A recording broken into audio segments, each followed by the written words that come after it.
कल केंद्र सरकार ने जैसे ही सुप्रीम कोर्ट बंद हुआ छुट्टियों के लिए, वैसे ही उसके कुछ घंटों के बाद ऑर्डिनेंस लाके सुप्रीम कोर्ट के जजमेंट को पलट दिया। हम सब जानते हैं एक हफ्ते पहले सुप्रीम कोर्ट ने जजमेंट दिया था कि दिल्ली के अंदर अधिकारियों के ऊपर कंट्रोल, सरकारी अधिकारियों, सरकारी कर्मचारियों के ऊपर कंट्रोल दिल्ली की चुनी हुई सरकार का होगा। सुप्रीम कोर्ट ने यहाँ तक बोला था कि अगर किसी अफसर को ये पता है कि उसका मंत्री उसको उसका कुछ नहीं बिगाड़ सकता, तो वो अफसर मंत्री की क्यों सुनेगा। ये वो कोर्ट के ऑर्डर में लिखा है। तो इसीलिए कोई भी जिम्मेदार सरकार चलाने के लिए ये ज़रूरी है कि अफसरशाही और कर्मचारी जो हैं वो सीधे सीधे चुनी हुई सरकार के अंडर में आएँ। इसको कल इन्होंने 4 बजे कोर्ट बंद हुआ, 5 बजे और 10 बजे इन्होंने ऑर्डिनेंस पास करके उस कोर्ट के आदेश को पलट दिया। जिस दिन आदेश आया था उसके अगले दिन इन लोगों ने सोच लिया था कि ऑर्डिनेंस लाके इस आदेश को पलटना है, क्योंकि अगर हम सीक्वेंस ऑफ इवेंट्स देखें, जजमेंट आने के और उसको पलटने के बीच में 8 दिन है। पहले 3 दिन सेक्रेटरी सर्विसेज गायब हो गया, उसका फ़ोन ऑफ हो गया। 3 दिन के बाद सेक्रेटरी सर्विसेज निकलते हैं, कहते हैं मैं कोर्ट का ऑर्डर मानने को तैयार हूँ। तो चीफ सेक्रेटरी फिर बीच बीच में गायब हो जाते हैं और सिविल सर्विसेज बोर्ड की मीटिंग होने में 3 दिन लग जाते हैं। फिर फाइनली जब सिविल सर्विसेज बोर्ड की मीटिंग होती है और एलजी के पास प्रस्ताव भेजा जाता है तो 2 दिन एलजी साहब बैठ जाते हैं उसके ऊपर। 8 दिन इन लोगों ने इस तरह से बिता दिए। ये सारे के सारे कोर्ट के बंद होने का इंतज़ार कर रहे थे कि कब कोर्ट बंद होगा, कब कोर्ट की छुट्टियां होगी और कब हम अध्यादेश लाएंगे। तो प्रश्न ये उठता है कि ये कोर्ट के बंद होने का इंतज़ार क्यों कर रहे थे कि जब कोर्ट बंद होगा तब हम अध्यादेश लाएंगे। पहले ले आते, जब कोर्ट की छुट्टियां नहीं चल रही थी, जब कोर्ट खुला था, जिस दिन अध्यादेश आया 3 दिन बाद, 4 दिन बाद, 5 दिन बाद ले आते, क्योंकि ये अंदर दिल के अंदर जानते हैं कि ये अध्यादेश पूरी तरह से गैर कानूनी, गैर संवैधानिक और जनतंत्र के खिलाफ है। इन्हें पूरी तरह से पता था कि अगर सुप्रीम कोर्ट के खुले होते हुए अगर ये अध्यादेश ले आते और हम अगर अगले दिन इसको सुप्रीम कोर्ट में चुनौती देते तो सुप्रीम कोर्ट में ये 5 मिनट भी ये अध्यादेश टिकने वाला नहीं था। तो ये चाहते थे कि सुप्रीम कोर्ट बंद हो और उसके बाद ये अध्यादेश लेके आए। अंदर खाने ये भी जानते हैं कि ये अध्यादेश 5 मिनट भी टिकने वाला नहीं है। तो क्या इस अध्यादेश की लाइफ केवल 1.25 महीने की है जब तक सुप्रीम कोर्ट बंद है? 1 जुलाई को सुप्रीम कोर्ट खुलेगा, हम इसको चैलेंज करेंगे सुप्रीम कोर्ट के अंदर और फिर सुप्रीम कोर्ट, हम जानते हैं कि ये भी जानते हैं, अंदर खाने ये भी जानते हैं कि इस अध्यादेश का क्या होगा। तो क्या ये अध्यादेश केवल इस 1.25 महीने की छुट्टियों के लिए लाया गया है? आज मैंने आप ही लोगों के चैनलों पे देखा कि ये कह रहे हैं कि हम इन्होंने रिव्यू पिटीशन फाइल कर दी है, किसी ने कॉपी भी भेजी है, शायद कर दी है या करने वाले हैं, कर दी है। रिव्यू पिटीशन का क्या मतलब रह गया? जब ऑर्डिनेंस लाके इन्होंने पूरे के पूरे जजमेंट को ख़त्म कर दिया तो जो जजमेंट ही नहीं बचा उसका रिव्यू का कैसा? तो रिव्यू पिटीशन तो तभी मेंटेनेबल होगी जब अध्यादेश को वापस लिया जाएगा रिव्यू पिटीशन की हियरिंग के पहले। तो ये क्या ये इंडिकेशन है कि जैसे ही सुप्रीम कोर्ट खुलेगा इस अध्यादेश को वापस ले लिया जाएगा? नहीं तो रिव्यू पिटीशन का मतलब ही नहीं है। जज तो यही कहेंगे कि भाई तुमने तो सारा हमारा जजमेंट खत्म कर दिया, तो रिव्यू पिटीशन किस बात की है? रिव्यू पिटीशन तो कुछ है ही नहीं। तो ऐसा लगता है कि ये केवल एक भद्दा मजाक किया गया है जनतंत्र के खिलाफ, देश के लोगों के साथ, दिल्ली के 2 करोड़ लोगों के साथ। एक तरह से सुप्रीम कोर्ट ने जजमेंट दिया, क्लियर जजमेंट दिया कि दिल्ली की चुनी हुई सरकार को पूरा अधिकार है दिल्ली चलाने का, 3 सब्जेक्ट्स छोड़ के, police, law and order and land, बाकी सारे सब्जेक्ट्स हमारे पास हैं।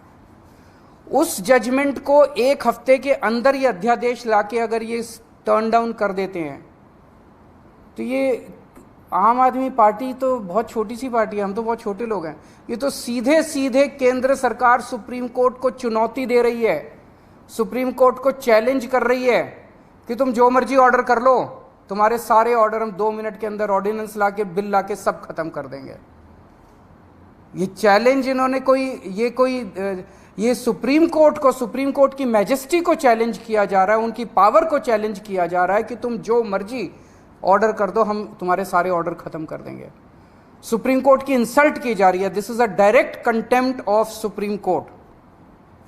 आम आदमी पार्टी को 3 बार प्रचंड बहुमत, 4 बार, 3 बार असेंबली के अंदर मिला और 1 बार एमसीडी के अंदर प्रचंड बहुमत मिला आम आदमी पार्टी को। दिल्ली के लोगों ने बार बार चीख चीख के कहा है कि हमें आम आदमी पार्टी की सरकार चाहिए, हमें आम आदमी पार्टी की सरकार चाहिए, हमें आम आदमी पार्टी पसंद है। और बार बार इन लोगों ने आम आदमी पार्टी को की सरकार को काम करने से रोका है। तो ये तो एक तरह से खुली चुनौती है कि तुम जिसको भी, हमारी पार्टी के अलावा जिसको भी चुनोगे, हम उसको काम नहीं करने देंगे। ये क्या बात हो गई? ऐसे देश कैसे चलेगा? पहले ये 2015 में नोटिफिकेशन लेके आए, उस नोटिफिकेशन के बाद ये 2021 में एक कानून लेके आए, जिस कानून से और हमारी पावर्स छीनी गई। पिछले साल झूठे केसेस में फंसा के हम अच्छे स्कूल बना रहे थे, हमारे एजुकेशन मिनिस्टर को जेल में डाल दिया ताकि स्कूल ना बन सके। हम अच्छे मोहल्ला क्लिनिक अस्पताल बना रहे थे, हमारे उसको हेल्थ मिनिस्टर को जेल में डाल दिया ताकि स्कूल अस्पताल ना बन सके। और अब ये कानून लेके आ गए। ये बेसिकली तो काम करने से रोकना चाहते हैं आम आदमी पार्टी की सरकार को, क्योंकि जैसा काम आम आदमी पार्टी की सरकार कर रही है वैसा काम करने की इनकी ना तो नीयत है और ना इनकी कैपेसिटी है वैसा काम करने की। पर मैं दिल्ली के लोगों को भी और देश के लोगों को भी कहना चाहता हूँ कि स्पीड स्लो जरूर होगी कामों की। आज जो इन्होंने अध्यादेश पारित किया, उन्होंने और भी कई सारे सेक्शंस डाले हैं, अभी भी हम स्टडी कर रहे हैं।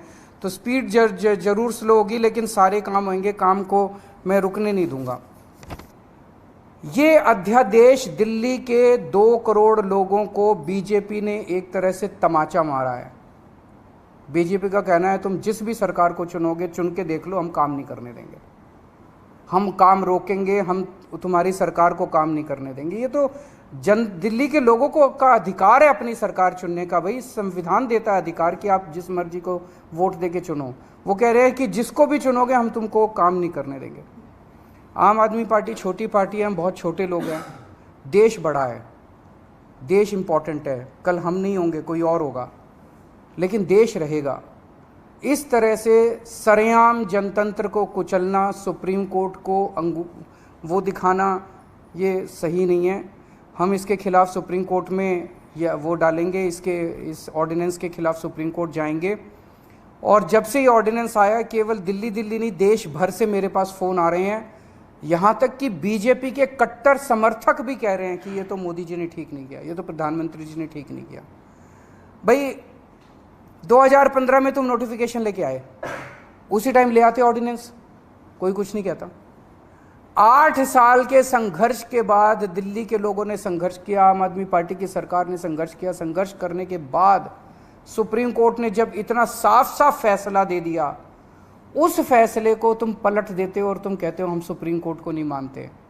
इसके तो ये तो पूरा देश देख रहा है और पूरा देश कह रहा है ये तो बहुत गलत काम किया इन लोगों ने। तो दिल्ली के लोगों के बीच में जाऊंगा मैं अब, और बहुत जल्दी दिल्ली के अंदर महारैली की जाएगी। और मुझे जिस तरह से रिएक्शन आ रहे हैं जनता के, मेरे को लगता है कि इस बार दिल्ली के अंदर भारतीय जनता पार्टी को जनता एक भी 7 में से 1 भी सीट नहीं देने वाली। जनता बहुत नाराज़ है इनके हथकंडों से, इनकी तानाशाही से और इनकी गुंडागर्दी से। मैं आज इस मंच के ज़रिए सभी अपोजिशन पार्टीज़ को अपील करना चाहता हूँ कि राज्यसभा के अंदर जब ये बिल आएगा, ऑर्डिनेंस जब बिल के रूप में पेश किया जाएगा, इसे किसी भी हालत के अंदर राज्यसभा में पारित नहीं करवाना। मैं खुद एक एक पार्टी के नेताओं से जाके मिलूंगा, उनसे समर्थन मांगूंगा कि इस बिल को अपोज करना है, ये जनतंत्र के खिलाफ है। किसी भी हालत में हमें इस बिल को पास नहीं होने देना राज्यसभा के अंदर। अगर आप अभी नहीं हुई है, पर मैं करूंगा, सबसे करूंगा।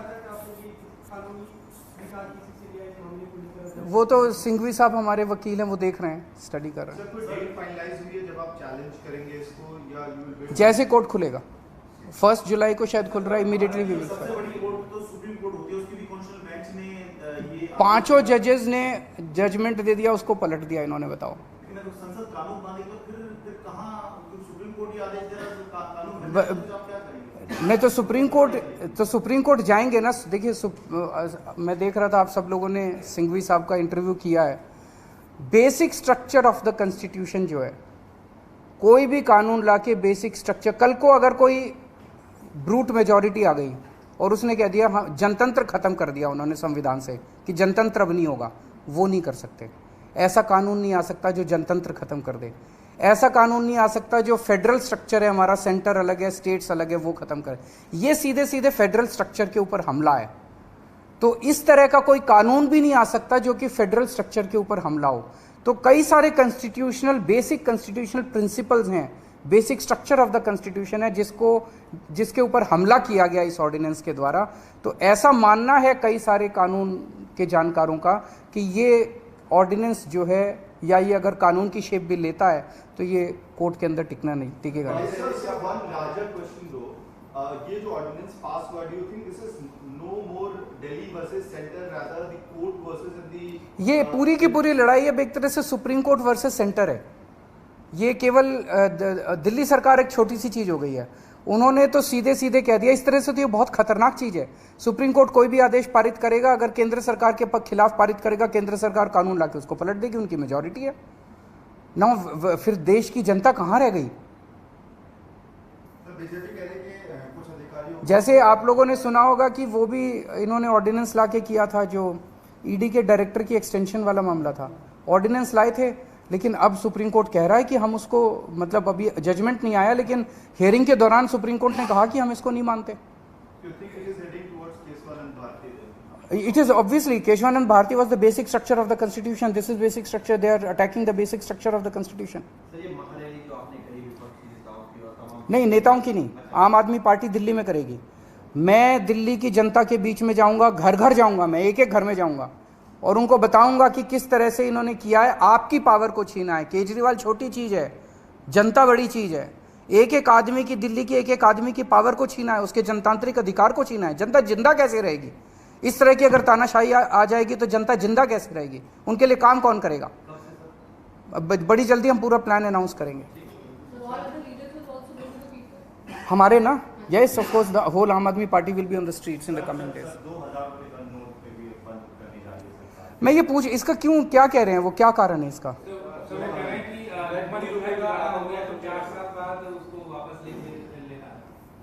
मैं तो बार बार कह रहा था कि सरकार को पढ़ा लिखा होना चाहिए, क्योंकि कभी कहते हैं कि भ्रष्टाचार खत्म करने के लिए 2000 रुपये का नोट लेके आए, कभी कहते हैं कि भ्रष्टाचार खत्म करने के लिए 2000 रुपये का नोट हटा दिया।